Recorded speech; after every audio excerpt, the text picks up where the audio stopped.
Computer science class 11 chapter number 5 short response questions. First question है how can IoT enhance our daily life. ठीक है कि जो IoT है वो आपकी डेली लाइफ जो रिस्पॉन्सिबिलिटीज़ आपकी हैं उनको इन्हेंस कैसे कर सकते हैं। तो फर्स्ट इसमें है स्मार्ट होम्स। ठीक है, अब स्मार्ट होम्स में क्या है कि जो आपके टास्क हैं, ठीक है, होम टास्क हैं, उनको ऑटोमेट कर देता है। यानी कि लाइटनिंग, टेम्परेचर, सिक्योरिटी कंट्रोल, ये जो सारा है इसको वो इन्हेंस कर सकता है। नेक्स्ट है हेल्थ। ठीक है, track fitness and health data.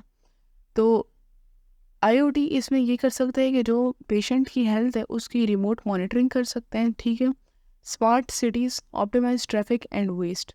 अब स्मार्ट सिटीज़ इस तरह से हो सकती है कि जो ट्रैफिक मैनेजमेंट है उसको मज़ीद एफिशिएंट कर लिया जाए, वेस्ट डिस्पोजल्स और एनर्जी यूज़ को कंट्रोल किया जाए।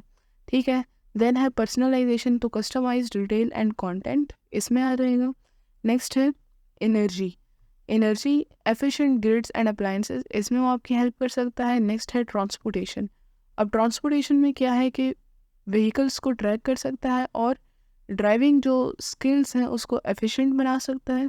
नेक्स्ट है एग्रीकल्चर, क्रॉप यील्ड्स को इम्प्रूव कर सकते हैं, यानी जो फार्मिंग है उसको सॉइल को मॉनिटर करके, सॉइल को ट्रैक करके उसमें जो इरिगेशन है उसको जो इरिगेशन सिस्टम है उसको ऑटोमेटिक करके आप एग्रीकल्चर को इम्प्रूव कर सकते हैं। Maintenance, predict and prevent issues, और एनवायरनमेंट में है क्या है कि ये एयर और वाटर क्वालिटी को मॉनिटर करते हैं। तो ये काफ़ी सारे हैं, इसमें से आप कोई से 4 to 5 पॉइंट्स चूज़ कर सकते हैं। ठीक है, नेक्स्ट है provide 5 examples of WSNs used in IoT system. WSNs है वायरलेस सेंसर नेटवर्क्स। ठीक है, अब वो किस तरह से आपकी जो सिस्टम में यूज़ हो रहे हैं। ठीक है, अब इसमें फर्स्ट है स्मार्ट एग्रीकल्चर। एग्रीकल्चर में वो वही बात है कि सॉइल में मॉइस्चर है उसको ट्रैक कर रहा है। ठीक है, कि इरिगेशन आपको कितनी टाइम के लिए करनी चाहिए, कितनी टाइम को उसको वाटर देना चाहिए और कितनी टाइम में नहीं। ठीक है, उसको ट्रैक करता है। नेक्स्ट है स्मार्ट सिटीज़।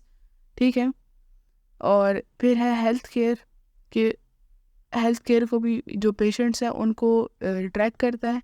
नेक्स्ट है smart buildings, energy and occupancy sensors, और इंडस्ट्रियल मॉनिटरिंग भी इसमें होती है, मशीनरी परफॉर्मेंस एंड मेंटेनेंस की।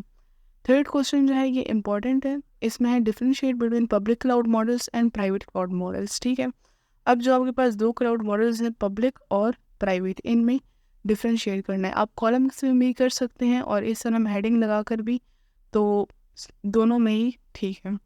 सबसे पहली बात है ओनरशिप। ठीक है, कि जो पब्लिक क्लाउड मॉडल है उसको ओन कौन करता है, उसका ओनर कौन होता है।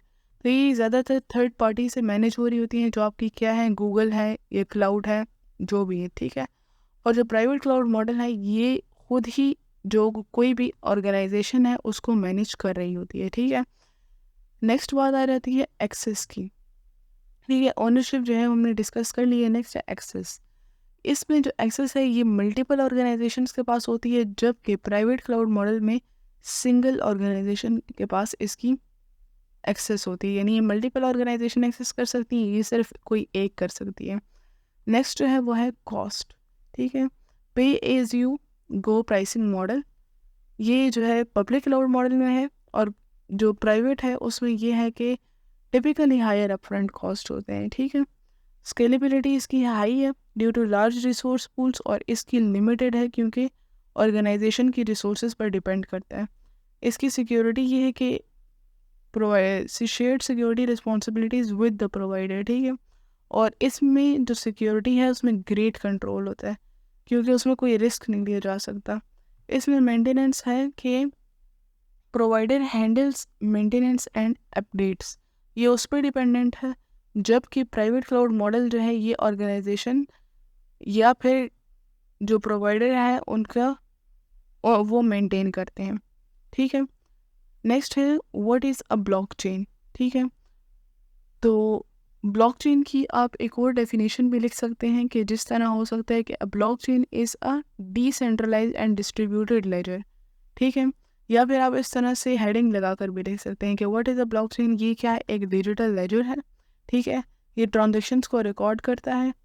डिसेंट्रलाइज्ड मतलब कि इसको नेटवर्क से मैनेज किया जाता है, पूरे का पूरा नेटवर्क होता है, एक सिंगल एंटिटी से इसको मैनेज नहीं किया जा सकता। और इम्यूटेबल यानी कि अगर एक बार डेटा आपने एंटर कर दिए तो उसको ऑल्टर करना यानी कि उसको मॉडिफाई करना या उसको एडिट करना वो मुश्किल होता है। इसी वजह से जो है इसका डेटा सिक्योर भी होता है। यही इसकी रीज़न हम डेटा सिक्योर में भी लिखेंगे। फर्स्ट है डिसेंट्रलाइजेशन, ठीक है। Data is stored across multiple nodes. Multiple nodes होते हैं तो एक को क्रॉस करना आसान होता है, जब मल्टीपल होते हैं तो वो फिर मुश्किल हो जाता है। इस तरह से डेटा ज़्यादा सिक्योर रहता है। इम्यूटेबिलिटी, इम्यूटेबिलिटी क्या है कि altering data requires changing the entire change. Alter यानी कि उसको मॉडिफाई करना या उसको एडिट करना, उसमें चेंज करना बहुत मुश्किल हो जाता है, ठीक है। और जो थर्ड है वो है इंक्रिप्शन। इंक्रिप्शन इसमें ये है कि क्रिप्टोग्राफी भी इसे कहते हैं कि जो अनऑथराइज्ड एक्सेस है ना, यानी कि जो आपकी ऑर्गेनाइजेशन उनको दे नहीं रही है लेकिन वो फिर भी उस तक पहुंच रहे हैं हैकिंग के ज़रिए या कोई भी और मीन्स अगर वो यूज़ करते हैं तो वो इससे प्रोटेक्ट करता है, ठीक है। नेक्स्ट क्वेश्चन है why is integration of blockchain and IoT beneficial, ठीक है। तो पहली बात है इसमें इनहेंस सिक्योरिटी। इसमें सेवरल बेनिफिट्स हैं, ठीक है। First one is enhance security कि जो आईओटी डिवाइसेस हैं ना उनको ये इनहेंस करता है, उनके डेटा को प्रिवेंट करता है, टेम्परिंग जो उसमें हो रही होती है उसको प्रिवेंट करता है। Blockchain protects IoT data with encryption, ये उसका मेथड है कि वो इंक्रिप्शन से करता है। डेटा इंटीग्रिटी उसकी नेक्स्ट है कि ये क्यों बेनिफिशियल है। Reason, blockchain ensures accurate tamper proof records. Transparency, blockchain provides clear immutable transaction records. और फोर्थ पे है डिसेंट्रलाइजेशन यानी सेंट्रल पॉइंट्स ऑफ फेलियर को रिड्यूस करता है। And fifth one is automation यानी smart contracts automate IoT processes. Sixth है define permission blockchain networks. इसको आप डेफिनेशन में भी लिख सकते हैं यानी सिर्फ लाइंस लिख दीजिएगा, या फिर आप इसको इस तरह से हेडिंग्स में भी लिख सकते हैं कि एक परमिशन ब्लॉकचेन नेटवर्क वो टाइप है जहाँ पर एक्सेस कंट्रोल किस तरह से होता है कि only authorised entities can join and participate. हर एक बंदा वहाँ पर एक्सेस नहीं कर सकता, ठीक है।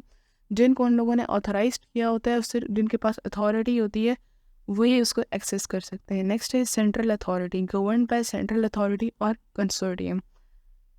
इसको गवर्न करती है सेंट्रल अथॉरिटी। प्राइवेसी इसमें क्या है कि ट्रांजैक्शन और जो डेटा है वो सिर्फ पार्टिसिपेंट्स, उसमें से पार्टिसिपेंट्स जो अप्रूव्ड होते हैं उनको विजिबल होता है। और कंसेंसस इसमें ये है कि consensus using consensus mechanism suitable for a known group more efficient than public networks। तो यहीं पर इसका आंसर कंप्लीट हो जाता है।